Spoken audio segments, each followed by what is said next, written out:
the number one piece of advice that I got from Oprah was that when you have someone on your show, get out of their way because it's their story you want to highlight. You're just a conduit for their story. It also was this beautiful foundation of my kind of interviewer journey as I started to research and travel more around the world, realizing that it wasn't the Shane show. Like, this was not a place for me to insert my opinions and ideas, but it was to ask questions and to stand back and really listen.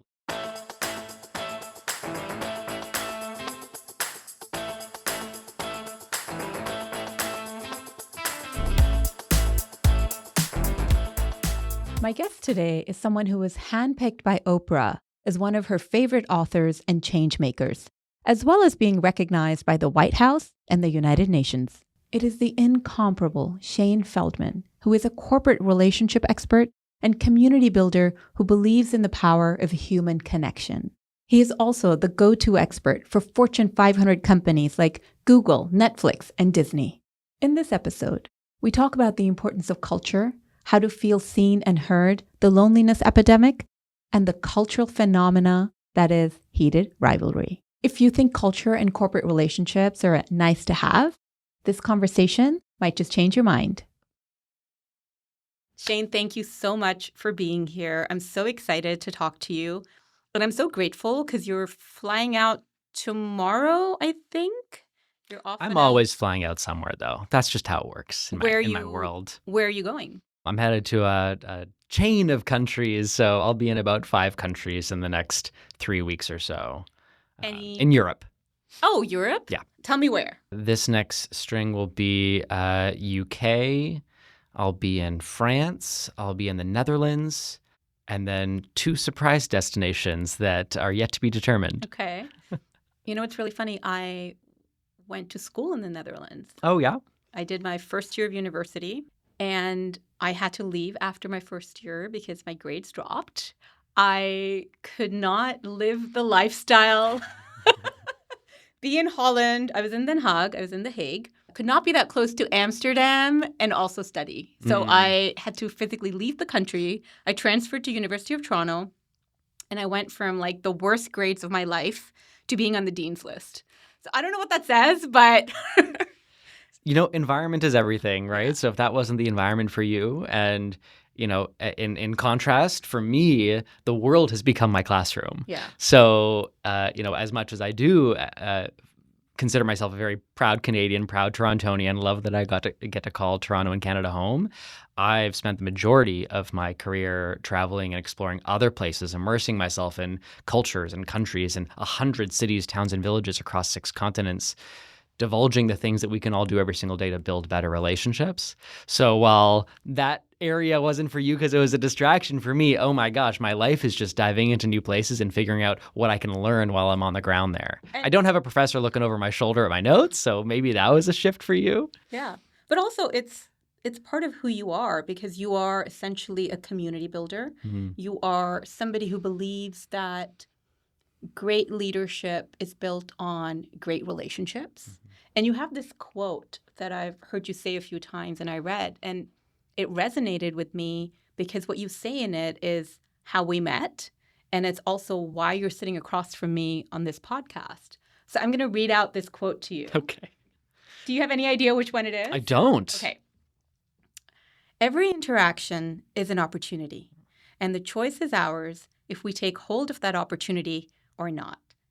And that's where I want to start because I think how we met is a very special story to me, but it comes full circle after I read this quote. Do you remember how we met? Go ahead. I want to hear. I want to hear from your perspective.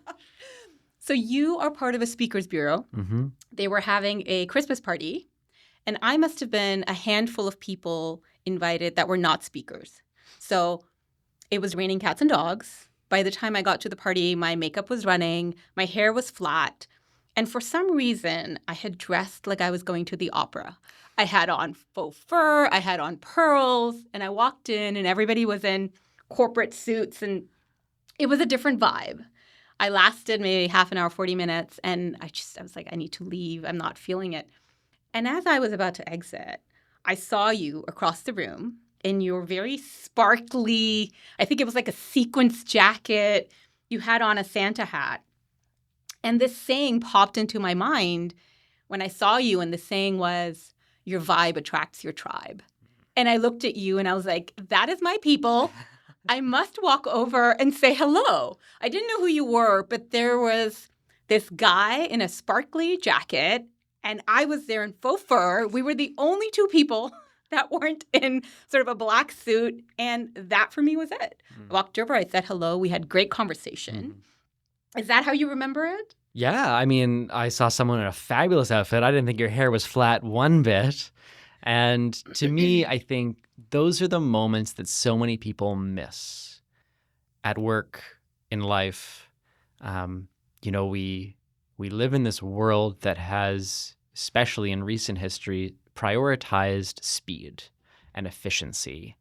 And sometimes that can mean losing sight of the importance of those, what I call micro interactions, right? Or those tiny, seemingly insignificant moments stitched between the larger milestones and projects, right? Those are the touch points that allow us to build relationships, and we're social beings. We're humans. Like we need a significant level of connection with others, but sometimes the distraction of the busyness and the efficiency can mute that just long enough for us to become disenfranchised or lonely, or on the worst side of the spectrum, depressed and feeling deeply isolated. Yeah, and it's so interesting that we spoke for maybe 15, 20 minutes. But what I took away from that conversation was the fact that you showed up in your authentic self, because we disagreed on certain things early on as well. We were talking about travel. We were talking about Dubai, where I've lived for almost 20 years. And we didn't agree on everything. But it was a very respectful conversation where both of us made our points. And I remember leaving, having made more of a connection with you because we disagreed respectfully than had we agreed on everything and been like, yeah, I love that too. I love that too. Isn't that interesting, right? Because a lot of times we feel like in order for a relationship to thrive, we have to be on the same page, share all the same values, agree on everything. But the reality is it's actually the opposite that's true, because as humans, we crave authenticity. We want people that are showing up as their authentic selves, and we probably have greater BS meters today than we've ever had in the past. And so when you're in conversation with someone and there's respectful disagreement or any kind of contrast, I mean, that's a signal of authenticity. It's a signal of someone showing up in a way that must be true to themselves, because the easier route is just quiet agreement. Yeah. Right? The friction is, okay, let me actually tell you how I really feel about this. But of course, in that respectful way. And that's the caveat. That's the most important part. And I talk about this all the time with my husband, and he has said it more eloquently than I think I ever could. He says, we need more leaders who lead with intrigue and curiosity. Because when we lead, when we connect, when we build relationships with intrigue through that lens of curiosity, it becomes impossible to judge. And in this world of contrast and different opinions and values and politics, religion, you name it, if we can show up with greater curiosity, showing up to actually try and understand someone, where they're coming from, it doesn't mean we're going to agree on everything, but it certainly means, to your point, you can still build a rich, nourishing, meaningful relationship. Yeah, and it's so interesting that conversation must have been 15, 20 minutes. I left after that. But, like you say in your quote, every interaction is an opportunity. And for me, it's like, shoot your shot. And 2 months later, I messaged you and I was like, and we hadn't met since then. And I said, hey, Shane, I'm doing a podcast. Would you be on it? And you replied in 5 minutes with one word. Yes. I've seen the power of interactions. But my question is, a lot of companies see this as a nice to have, a soft skill. They don't see it as a must have. What are they missing? So this interestingly kind of took me traveling around the world to really learn, but I actually think it's quite simple. We hear in kind of virtue signaling on posters on walls the importance of community, employee engagement. Like, it takes on different vernacular, but it all means the same thing. We want our people to feel some kind of connection to each other. That's acceptable across the board. But what's interesting is companies have kind of bought into this falsehood that community is something that you just show up at. It's something that you find. It's like you put the right posters out there, you have the cupcake lunch, and you show up in a way, and people are just like, they're going to show up and be in community. But that's not really how it works. What it took me traveling the world to realize is that community isn't something you actually find. Community is something that you and I get to create, one touch point, one relationship, one connection at a time. And that's really what we're talking about. It's about exceptional relationships. The thing is, exceptional relationships don't happen by accident. They are designed, they are practiced, they are protected through small, repeatable habits and behaviors that ultimately help people feel seen and safe and included. Can you give me an example of a small, repeatable habit that would allow me to do that? Sure. There's so many from all different cultures and places, so I'm trying to pick a really good one to share. One of my favorites comes from Vietnam. So Vietnam, this is really interesting. There's this culture of connection in Vietnam, and if you've been there before, you know what I'm talking about. There's a warmth amongst the people. In many ways, it actually is derived from their communist roots, but how it shows up day to day is this rich sense of community where they actually see individuals as secondary to groups.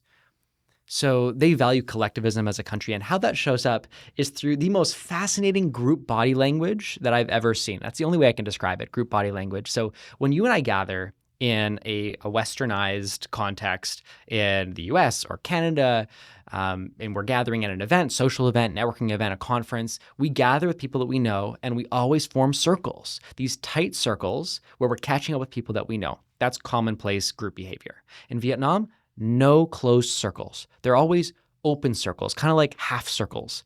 As if with their group body language, they're actually saying a group is never complete. There's always space for someone else to join. And so I want you to think of the difference between showing up at an event where maybe you don't know anyone, like the holiday party you were just talking about, right? All people in their circles, closed, backs turned to you effectively. How much energy and courage it takes, even if you're extroverted, but let alone if you're introverted, to break into one of those circles to build a connection versus if there's a space big enough for you to just glide in, join that group, listen to the conversation when the moment is right, add some value, introduce yourself, right? I saw your shoulders drop there because there is like an exhale moment because you realize, okay, it's far less courage, far less energy to kind of break into that space.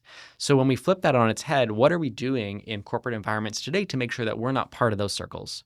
That when newcomers to our company, our teams show up, they don't see all these physical or metaphorical backs turned to them, but instead they feel like they can join a team. The same is true through a buddy system, right? What does it look like to have a new employee have a culture buddy that they can actually connect with when they join the team? And that is not meant to show them about how to succeed at performance evaluations or even the physical function of their job. It's about the unwritten rules, right? Where do people go to ask dumb questions, right? Where do people go to make connections? Is there a place that you can go to share your past personal experiences, where you've traveled, what languages you speak, so you can gather with others and kind of, point to that map on the wall of where everyone's traveled and say, oh, I've been there too, and find those moments of connection with others. I'm all for community building and connections and having great culture. But at the same time, what I'm seeing around me is that a lot of people are gravitating now towards being more isolated. There is a loneliness epidemic. I read a study that the World Health Organization had done where they said 1 in 6 people are lonely. And the fact that the way that loneliness affects you is the same physiologically, psychologically as smoking 15 cigarettes a day. Compound that with the fact that you have AI gunning for our jobs. Do we need to be investing in culture? Do we need to be investing in community building if I'm going to be working from my bedroom remotely and AI is going to take care of all the other stuff? You tell me. I've yet to meet a single person that would be content sitting in their bedroom feeling useless for the rest of their lives, right? Like that is the birthplace of loneliness, of depression, of anxiety, of a lack of fulfillment, right? We need to feel like we are making some kind of impact. That's not a generational thing, that's a human thing. We need to feel like we matter, and it's hard. I would argue it might be impossible to feel that sense of impact in a vacuum. Right? Similarly, it's really hard to feel joy in a vacuum. Joy is something that's best experienced in connection with others. And so when we think about the corporate world and involvement in AI and all these technological advancements, working from home, what we need more than we've ever needed before is a greater sense of connection and belonging at work, where people are still spending usually on average 8, 9+ hours a day, but many people feel more observed but less connected than ever before, right? There's more scrutiny, there's more expectation, but less connection. And so let's say I'm working remotely and I'm working from home 4 days a week, which is the dream. Even now, I wish I could work 4 days from home. But there is the flip side. There's that loneliness that comes in, and you lose your social skills. Like it's harder to go back into the workplace. How do we motivate people to come back, to understand that, yes, it is better for you? Like, forget about productivity. We're not talking about that. But from a purely human connection, being hardwired for that connection, it is so much better for your mental health. It's better for business too. And that's a tricky thing, right? A lot of times you have executives that are just thinking, okay, we got to go back to the real estate that we own and we have all these spaces and we need people back in the office and we want people to be more efficient or more productive. And that's what they're hooked on. But the truth is, it's not just a kind of a cultural belonging, we're fighting loneliness thing. Like this is not just the airy-fairy stuff where like we want to hold hands and sing songs together.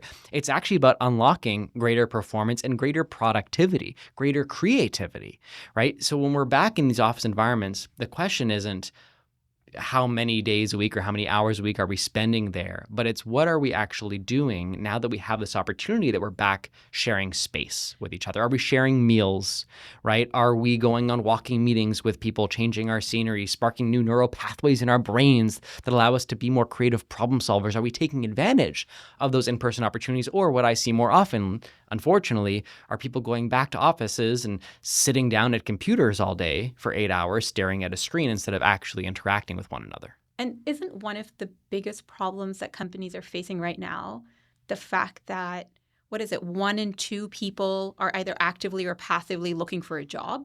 That's one of the stats that I read, was that you can expect 50% of your workforce to be actively either looking or aiming to leave because they're unhappy. They're not feeling satisfied at work. They're not feeling fulfilled. They are not having a sense of purpose. And yet we are in a loneliness epidemic. It seems almost so contradictory that we know the answer. Why are we not able to get there? Yeah, so sometimes research lags, right? So sometimes we're looking at this research and then, we're in the moment trying to do something to solve it. So there definitely is this movement right now in 2026 to bring back kind of like you're human to work, bring that humanity back to the forefront. And I'm really excited that lots of my clients are trying to prioritize this kind of relationship building as kind of a catch-all answer to many of the problems that we're being met with in much of corporate Canada, corporate America. And I think the interesting turning point will be when we are able to really connect in the future stats of this relationship building to an increase in share price and an increase in creativity, increase in innovation. And I've seen it in smaller case studies and, of course, across my own clients, and have 100 anecdotes. But to actually see those empirical studies will be really fascinating. The other part of research and why I love, sitting on this side of research, I get to study the fun stuff. Like I've traveled the world researching relationship building, how you and I can build better relationships with anyone, anywhere. That's fun, that's meaningful, it's impactful. but it doesn't really make a headline Right. sexy, Like the headline is going to be that, you're basically smoking a pack of cigarettes a day because you're so lonely. Yeah. Right? It's here's why you're so fat. Here's why the world is scary. Here's why you got to be skeptical about your neighbor versus, it's the embracing clickbaity them. stuff that gets you, right? Mm-hmm. You mentioned your travels, 100 cities, 40 countries, studying culture, community building. You also mentioned that cultures are different across the world. Mm-hmm. During your travels, did you notice if there was something universal, like a thread that went through all of these different cultures and communities? Mm-hmm. I mean, there are definitely a couple things that transcend culture, traditions, geographies. Of course, no matter where you are, there are different nuances to how relationships are built. That is the basis of my work, right? Like, what can you and I learn from being immersed in the cultural norms in a remote part of Vietnam versus South Africa versus China, Spain, Argentina, right? There's all different things that we can learn from the different ways of life around the world when it comes to leadership and relationships. But there are some kind of through lines. One is this introvert extrovert misnomer, which I think is interesting. So wherever you fall in the introvert extrovert spectrum, we all crave a sense of connection. So some people think, oh, I'm introverted. This relationship stuff isn't for me. Like, that's intimidating. I don't like it. I'd rather sit in a dark corner by myself. But the truth is, even if your brain is kind of telling you that, it's not true. You sit in that dark corner for 3 days in isolation, you are going to feel all kinds of ugly inside. We need connection. We are tribal social beings who need connection with others. Now, how you recharge afterwards may very well be in a dark corner reading a book, right? After that Wait, let me conference, unpack after that wedding. So it's the recharging. Mm-hmm. Okay. So the recharge. So I identify as mostly introverted, kind of an omnivert, but mostly introverted most days, which means I love my work. I get to travel and research in communities. I get to travel and keynote and be on amazing stages and do meet and greets afterwards, talking to hundreds or thousands of people. And I love that. And it's exhausting. So afterwards, I'm all nourished, but I'm depleted. So I have to go recharge my battery, right, in my hotel room or on a flight, listening to music, kind of unplugging from the world, resetting, taking a good nap, right? But it doesn't mean that I don't love those experiences. They don't fill me up inside. Sometimes we confuse things that exhaust us with things that aren't good for us. But any good parent will know sometimes your kids can absolutely exhaust you. It doesn't mean you don't love them with your whole heart. I love that analogy. I want to share a story with you because I think it's interesting that you talk about great relationships and how they can help companies be profitable as well. But I find that sometimes there is a discrepancy between people who are great leaders and have these great relationships and the people around them who may not. So in 2015, I was working for the largest independent PR agency based out of Dubai. And I've always cultivated great relationships. I believe that what you know is just as important as who you know. That is a philosophy that I hold very dear to my heart. And I've always done business that way.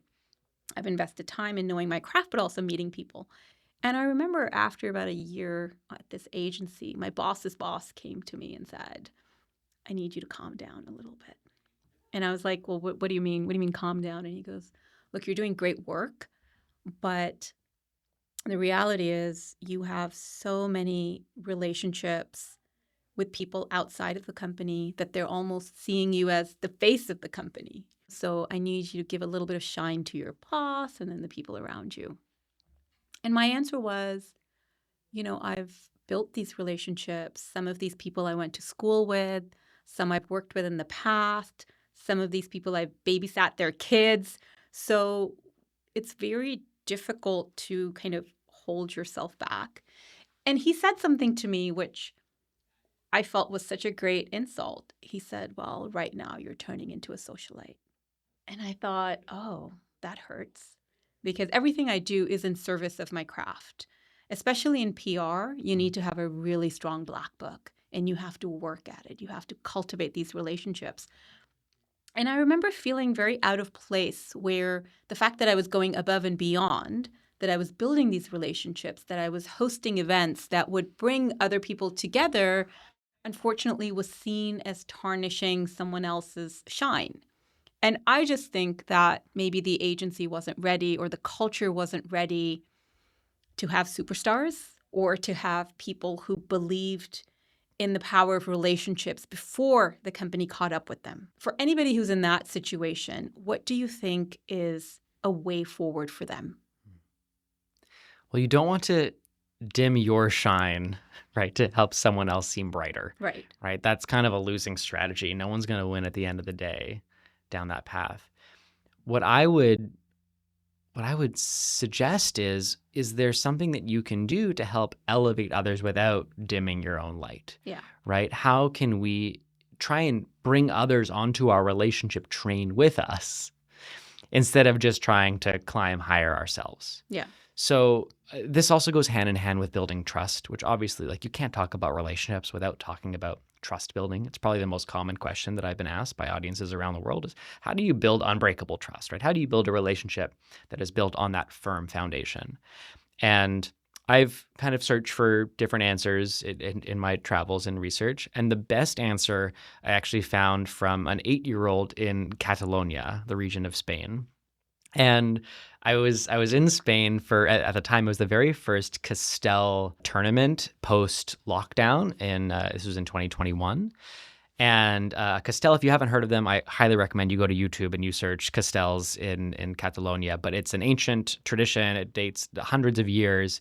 It's been going on for centuries. And essentially, how could I describe it? It's a human Jenga tower, essentially. So it's that sounds fabulous. people on top of each other's shoulders. So like 5, 6, 7 stories high, right? So the enormous human towers. And the point is to be the tallest The human point is tower? to be the tallest or a creative kind of way that you're building the tower. So sometimes it's like 4 towers being built simultaneously. Human Jenga, baby. Right? It's quite wild to witness. It's wild on YouTube, even more wild to see in person. And so here I am watching in this public square in Catalonia. And once the tower is built, like kind of like almost finished, the last step is the youngest Castellier, usually a child with a helmet on, begins their ascent. And they have to reach the top and raise their hand to signal the completion of the tower.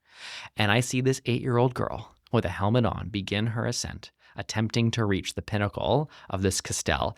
And I'm sweating profusely because I'm so nervous because anything could go wrong here. Now, what I didn't tell you is that the first stage of building a Castell is building what's called a piña.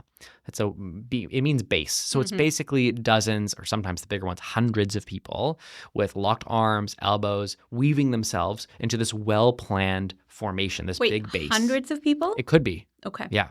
So some of the biggest teams are like 200-300 people. The one that I saw was probably 100 people total, but of that, like 75% are the base. They're just forming this huge connected base, which are keeping the 2 towers stable in the middle. So this girl is climbing. The base is holding everyone steady. She's going to reach the top. I'm sweating. Some guy looks over just standing next to me, and like in his thick accent is like, "You look nervous." I was like, "Are you not? Should I not be nervous?" And he said, "Don't worry. This is science. This is formula. This is the greatest trust exercise you've never seen." And so she reaches the top. She raises her hand. I exhale. Then the equally intricate dismantling process begins. And once it's over, I beeline to this group and I find this girl and I look at her, hoping that she speaks English. And I ask what's probably the least eloquent question any adult could ask a fearless child in this situation. I look at this girl, her helmet on tight, her cheeks flushed, and I say, "Aren't you terrified you're going to fall?" And this girl looks at me. You know what she says? "I did." Matter of fact. Like, no, I'm like, "What do you mean?" And she explains that a few weeks ago at one of their practices, they meet twice a week for many, many months to practice before a tournament. One of the practices a few weeks ago, her hand got extra sweaty. And on her way up, she fell. And just like they'd been trained to do for weeks and weeks and weeks, the piña, that base, caught her effortlessly and cradled her without a scratch to the ground. And this 8-year-old is explaining to me that she was climbing today with even more courage, with even more speed, because her team didn't say they had her back. They showed up and proved to her that they had her back. And what I learned from the Castelliers later is they have what they call this triangle of trust philosophy. Their philosophy is this really tough shape, triangle. It only really stays strong if all three sides are connected. And so they have three qualities of trust that build their triangle of trust. And it's simple to remember because they're the ABCs. A is for being authentic, B is for being believable, and C is about being caring. And so I'll unpack them briefly. Authentic, I know, is a bit of a buzzword, but here's exactly what they mean and what I mean when I say be authentic. This is about living in congruence with your personal set of values. So in a corporate context, are you just sending that boilerplate email, or are you adding a little preamble to the beginning that makes it a little more human, a little more personal? Or maybe you have to have an in-person, courageous conversation with a direct report. Are you just kind of going to dive right into it? Or are we going to start with like a 10, 15 second human moment where you say, listen, this might be hard to hear. It's going to be hard for me to share, but I really care about your growth and your success here. And so I think it's important you know this, right? And then you share the tough news, the tough update, performance review, like whatever it is, right? So that's being authentic. Being believable is the one I find most challenging. This is interesting. So you might do New Year's resolutions. A lot of people do. We've gotten as a society really good at sharing the big sweeping goals, the big vision statements. Maybe you have a vision board, right? But what's not done as often is us sharing the next concrete baby step we are going to take en route to that big goal. And the problem is if we're sharing the big goal alone with our team or even with friends, right? We're gonna double our sales this quarter, or I'm gonna lose 30 pounds, like whatever it is. They're gonna probably look at us up and down, and in their mind, they're gonna think that sounds well and good, and maybe they'll do that. But I don't know if Shane really has the competency, the capacity to do that thing. Versus if I say, listen, we're gonna double our sales this month, and I'm gonna start by doing 3 more enterprise sales calls every single week. So they may not fully buy into the vision the same way, but at least they know the next concrete baby step. So you're going to start to build that trust because they can really look me up and down and say, I don't know about the big thing, but I know he has what it takes to make those 3 calls every week, right? I'm going to lose 30 pounds and I'm going to start by going for a 45-minute walk every single day, 7 days a week. Well, I don't know what it takes to lose 30 pounds, but 45 minutes of walking every single day, they can definitely do that. That's en route to that big goal. Is that where a lot of people kind of lose the plot, is taking on too much? I've done it. I'm like, I'll wake up. You're just disconnected, right? You're just disconnected from how you're actually going to get to that big vision, right? I love the weight one because I've done it. I've woken up and said, okay, 10 pounds, what 20 are we going to do next? And it's a good point because it's important for ourselves, our own accountability, but just as important when we're building trust, when other people are looking at us saying, I don't know if she can do that, right? So being authentic, being believable, and finally the third, hopefully the easiest for most people, is being caring. But the nuance here is even if you feel like you're the most caring person in the world, trying to lift others up as you climb instead of just climbing on top of people, what matters just as important here is people's perception of you, right? So there's like this TV trope that I see all the time in shows and in movies where you have this like secretly compassionate, usually male, right? This male character who's like the grumpy one who seems to like hate everyone, but he actually like secretly makes that $1 million donation or is actually the one like looking out for people, right? It's this trope. But we have to be aware of not accidentally becoming that trope ourselves, right? We need to make sure that we're communicating, that we're sharing in a way that people actually know that we are caring, that we're looking out for them, that we're trying to lift others up and help them shine just as much as we're trying to grow ourselves. That is such an interesting point. And for me personally, that's the hardest one because especially living in a place like Dubai where you have so many different cultures, you have people from different backgrounds. In one team, you can have someone from Japan, someone from Lebanon, someone from Pakistan, someone from the States. And we have teams like that. And what I've observed is there are certain countries where it is expected for you to be a little bit more aggressive, a little bit more vocal in a corporate setting. And then there are people, for example, from Japan who wait their turn. They are a lot more respectful, but sometimes they are seen as perhaps in that meeting not contributing, not because they don't want to, but because the etiquette where they come from is to wait for everyone to speak their turn. That is a very difficult dynamic to navigate when you've got people from different cultures bringing in their own idiosyncrasies, their own learned experiences. This is why I have a job. Oh, This is right. Great. But truly, this I speak of this all the time. And in a globalized world that we live in, it's not just that we, like a non-culturally diverse team, can still benefit from relationship building insights from other places, other cultures, other ways of life, right? When we're trying to innovate and grow and not reinvent the wheel. But especially if you have a team, virtual or in person, that is comprised of people from all different cultures and backgrounds, which is happening more and more and more frequently now with all these multinational organizations. It's easier than ever to hire great talent from all different countries. What are we doing to really make sure that we're still honoring our culture, teamwork, collaboration, creativity? So, for example, like the meeting scenario that you just drew for us, to me, that's a leadership failure because there isn't someone who's kind of holding court and hosting that meeting in a way that is sharing the spotlight in an equitable way. Right? So you have different people on a team who are perhaps more shy, have different cultural norms. Maybe some are talking over each other. Others will always wait until there's silence, but maybe there's no silence. And so then they never get to share. So practices, rituals, like making sure that in every single meeting, you always have a different person who shares first, right? So you're kind of sharing that baton around the group. A leader who says, I want to hear from someone that I haven't heard from yet, right? Making sure that we're creating space for those kinds of connections.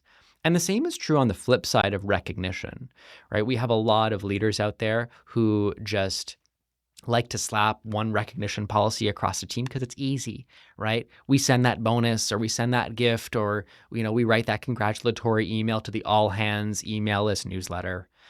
But the truth is that we all like to be recognized differently. You might be mortified if I put you in the spotlight, but you'd appreciate a private note from the CEO saying you did a really great job this quarter. Absolutely. Right? And someone else may just want that, that gift in the mail from their manager saying, I see you, I heard you. Here's a special little something for you and your family, right? But if we're not talking to our people and knowing what they actually care about, what they value, and how we can meet them where they're at, right? Japanese or from Pakistan or from Dubai or Toronto, it doesn't matter, right? All these things play in, but also you can't just look me up and down and say, oh, you're from X country, you must value this, this, and this. Oh, 100%. It doesn't, right? We're all unique. 100%. But it starts with us showing up and having these rituals that help make voices more equitable, that help us go around the circle, that help people be recognized in the way that they actually resonate with. I think there's a part of this that also comes down to generation, because I grew up in a generation where the only way to be rewarded and recognized was money. And I remember watching Mad Men where I think it was Peggy who said, you never appreciate me. And Don Draper turns to her and goes, that's what the money is for. It's a different psyche. It's a different psyche. And especially now, I think leaders have to recognize it's not only about the money. There is a lot more at play here. There is just as much of an importance that needs to be placed on fostering a sense of belonging as there is equitable compensation. And that needs to be taught, and it needs to be top down. And I think that's why you're here. That's why you have a job again. I think so too. And again, like to our point earlier about research sometimes takes a minute to catch up. MIT Sloan Management did a wonderful study that you should look at that actually shows that psychological safety has now been ranked significantly higher than pay as far as a reason. I think pay actually is like number 18 on the list. I read that. And psych safety is number 1. So what are we looking for? We're looking for a culture where we feel a sense of belonging, where we feel like people can trust us, where we can trust them, where we're building real meaningful relationships and connections. And I think you also point to another interesting point. I mean, the generational differences, right? It's not just about generational differences. This is about the evolvement of the world. So 10, 20, 30 years ago, there were different expectations, there were different opportunities, there were different solutions. And as the world becomes a bigger yet much smaller place, we are also hyper aware of what other people are getting, what some companies are doing. And so there's there's greater expectation. And so it's just like interesting conversations I have about generations where people are like, oh, like the Gen Z today, they're not doing anything because, they don't feel they have to, right? I'm like, well, interesting. That's a generation that's starting to realize that you can be an influencer online and make all this money. So they want to maybe try and do that first before they commit to like a factory job. Right? But it's not exclusive to Gen Z. It's the same with millennials. People are like, oh, millennials, they want to feel like a sense of impact, like they're making a difference. It's like, well, 60, 70, 80-year-olds today also want to feel that way. Yeah. They just were raised in a society where you didn't think about that. Yeah. Right? Because it wasn't something we talked about. So much of it is conditioning. Conditioning. Well, it's like divorce rates, right? Like it's not like 50 years ago, people were all in remarkably happy marriages. It just wasn't really on the table to get a divorce in the same way that it is today, right? But that isn't a generational change where suddenly we have a generation who doesn't know how to stay married. It's just, oh, we're aware that I can have self-worth and value, and if I'm in a toxic relationship, I don't need to stay there, right? I can exit that. I don't need to suffer quietly in silence and shame my entire life. Absolutely. Right? It's good. It's positive evolvement. It sometimes just kind of gets put in this bucket of, oh, this generation's different, right? Shane, I want to talk about a cultural phenomena that is dominating at the moment. I can't wait. Can you take a guess what I'm talking about? Cultural phenomenon. Is it global? Is everyone in the world talking about it? I think everyone is it in a the hockey world is show from talking. Canada? Yes! Running through my mind. Do you like that I called it a hockey show? It's not a hockey show.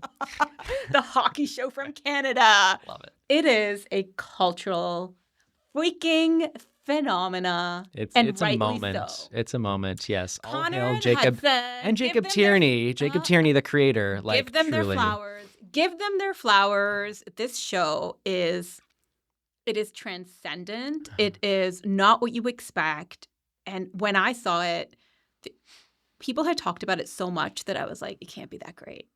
And I saw it, and it was not what I expected. I was crying at the end of it. I was like, what is this?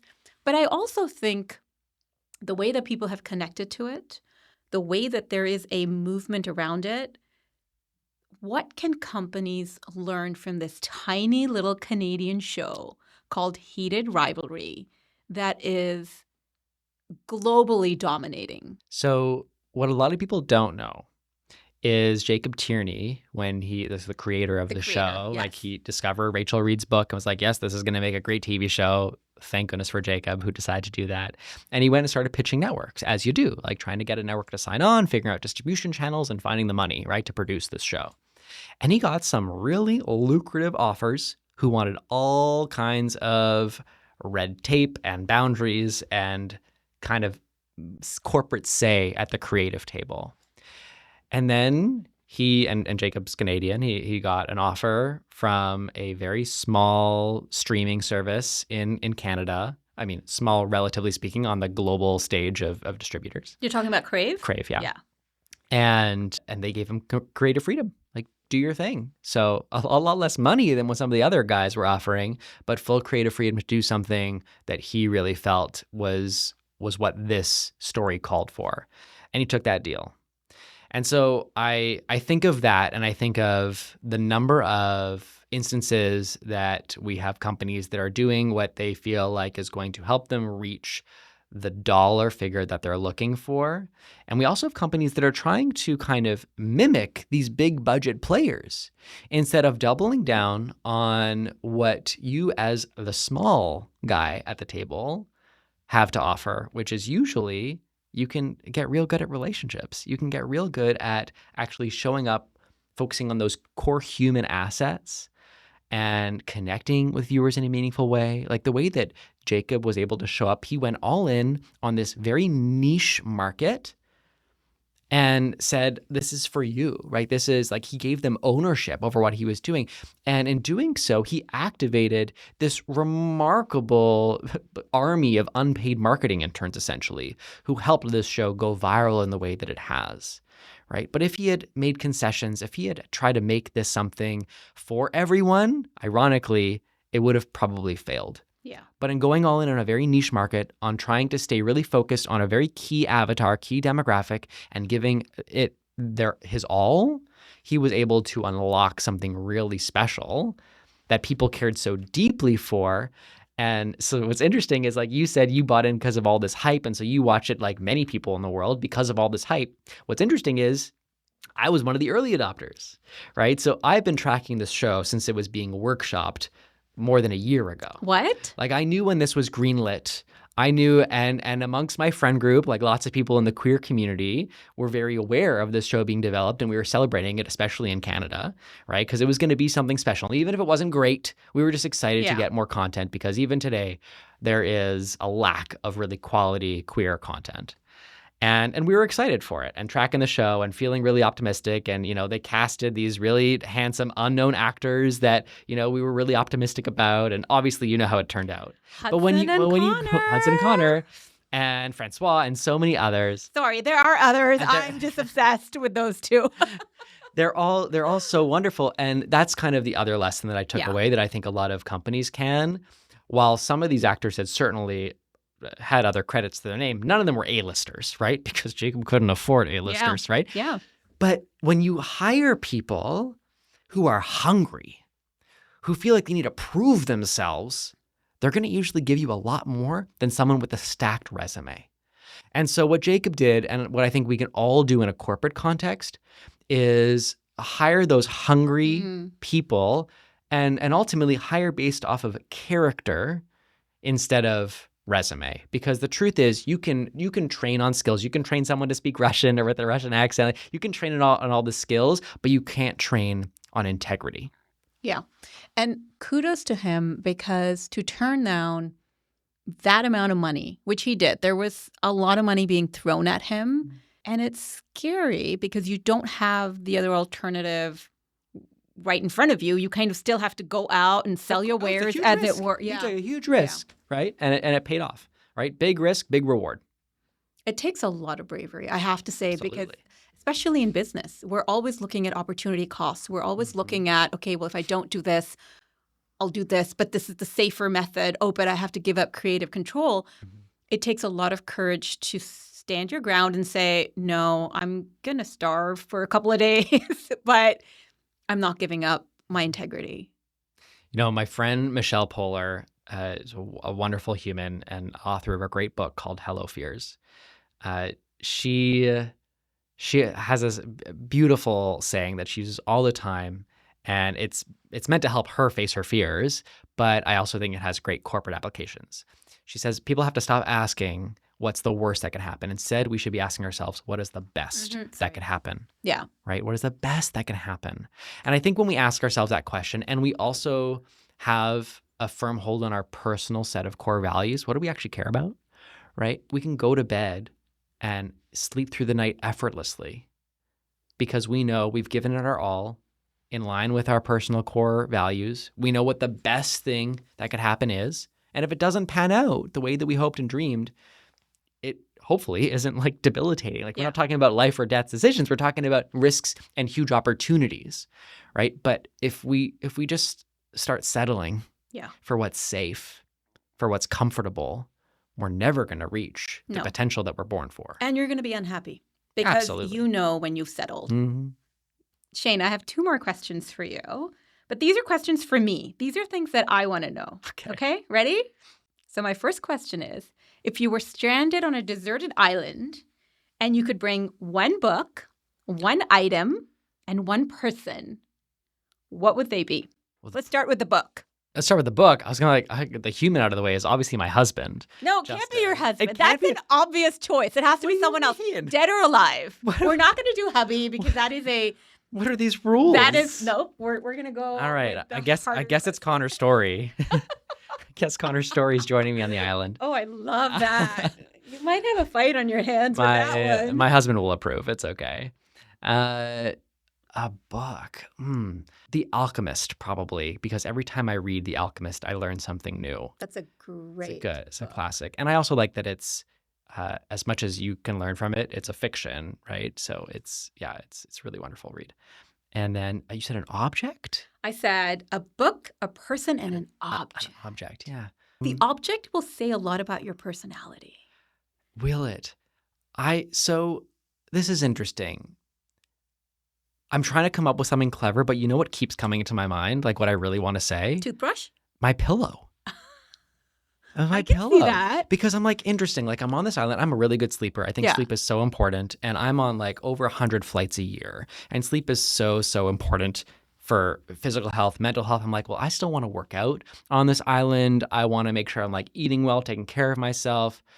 I'm like, I need to make sure I sleep really well. And I what's feel your- like the comfort of having Yeah. my pillow will like guarantee that I'll be able to have a good night's sleep. I That's like the love story in my that. mind, at least. What, do you have like a special pillow? I mean, it's just a great pillow, I would say. Being in a lot of like hotels and guest houses around the world, I can kind of sleep anywhere, but there's something about being home and being in my bed and on my feel you. pillow. It felt like cheating to say my whole bed. I love my You bed. can take your whole bed. Okay. You can take one Can the height. pillow You still? take- Can I just say yeah, my it's whole? part of the Great. whole My bed. situation. I'm bringing my bed to the island. I love it because it does say a lot about you. Side note, the fact that you travel so much, do you have a travel hack or something that you do to make travel? Just one? Yeah, You just think I one. just have one? I need Oh, one. I have I so need many one. I have hacks. one that's a fun one. What's yours? Well, it's a two-parter. One, Okay. I always take this eye mask. Is it an eye shade? You Mhm. know, with to help with sleeping. It's silk and it's beautiful and it keeps my face nice and chilled. But I have earplugs that have a string attached to them so that if one falls out, the other is still like in my ear and I'm Mhm. not fishing around in my seat. I can see you laughing, but it's very important. No, to I me. get it. I have lost earplugs in a seat. I understand. Yeah, that is my go-to. I mean, I've got other stuff, That's but I need my my sleeping Yep. situation to be sorted similar to your sleeping situation. Eye The mask is importance of definitely it. helpful. I frankly have like taught myself to sleep in any scenario. So like with eye mask without, with earplugs without, like I will just get the sleep that I need. I'm pretty good at that. But for me, it's hydration. So making sure I'm like staying hydrated. I drink a lot on flights. I don't drink at all on flights. Yeah, I hate going to the bathroom. I can't do it. Nobody likes going to the bathroom on an airplane. If there is hell, it is bathroom on an airplane. It doesn't matter what class Nobody you are, enjoys it. business. And I know that you and economy. I need to use the bathroom a little differently, but I'm telling you, to me, like landing and feeling refreshed, whether it's a 3-hour flight or a 30-hour travel day, staying hydrated and drinking a lot of water. Like I try and drink at least like a bottle of water every hour. Shane, you're killing me. Yeah. A bottle, A bottle every of water hour. Every hour. Yeah, like I But bring my water bathrooms- bottle and they're just like filling it Listen, up for me. The flight between Toronto and Dubai is Mhm. 13, sometimes closer to 14 Yeah, hours. I'll be on There a is 15-hour no flight way. and, There yeah. is no way that around the end of that 10, 11, 12 hours, I am using that bathroom that has been used by hundreds of people. Mm. I don't know. What? Yeah. So maybe you need to bring like extra sanitation supplies to make You it feel think I like don't? healthier to do. But I'm saying, yeah, I definitely like hydration is huge for me. It's really, really big. And then making sure I'm getting up, stretching. Like, I had the whole ANA crew, the Japanese airline air crew, like doing squats with me in the galleyway I love on that. the I do aircraft. that. We did like a 10-minute workout session together, which was so much fun. It was great. So yeah, just making sure that you're stretching, keeping the blood moving, wearing compression socks to help with that blood I haven't flow. done that yet. Right. I thought about getting them. Yeah, I got my Lululemon ones that I like very, very much. Shout out to a Canadian company I love. Because the show is called Boss Unscripted, I know that life has no script. But if there was a movie to be made about your life, what would you like it to be called? Eat, pray, love. Taken. It is taken, isn't it? There might be some copyright infringement It's a there. good one though. Shall we put it in ChatGPT I'll and see ma- what I'll- versions can come up? I'll message Liz and see if we can share the ownership. I adore that woman, Liz Gilbert. You know what? That's such an interesting question. I have words coming to mind, but no. Do you want to come back to title. it Well, in a minute? what would you name my movie? Blue Man. Blue Man Group? I think that's also taken. You know what's coming to my mind Mm. is a line from a poem by Robert Frost, Mm-hmm. The Road Less Traveled. Mm-hmm. That's the line. Yeah. Or is it, I took the road less traveled? Yeah, no, I know it. I know the poem. I know Oh, the line. sorry. I thought you No, I gave like me that. a I'm kind just of a thinking, nod. I'm like, interesting. Yeah, the road less traveled. I think that certainly sums up the way that I travel, the way that I see the world, the choices that I make. It's like, oh, the map's over here. I'm going to go over here. But I also feel that it's sort of metaphorically you're going against the grain where I feel like people place a lot of importance on profit versus belonging. Mm-hmm.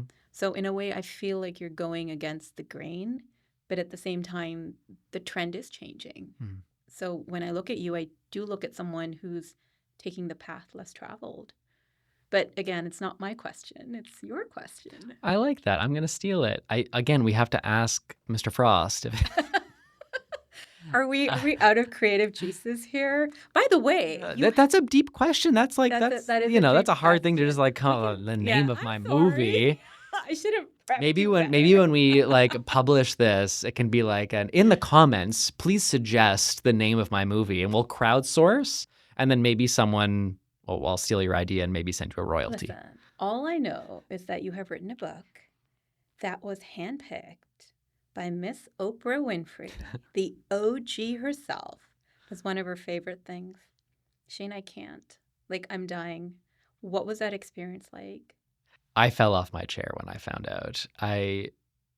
My publisher emailed me, and the subject line just said, "Oprah loves your book," and I was like, "They're kidding. It's not real." I'm screaming inside. But yeah, it was a wild day, and the funniest part of that is that we weren't actually supposed to.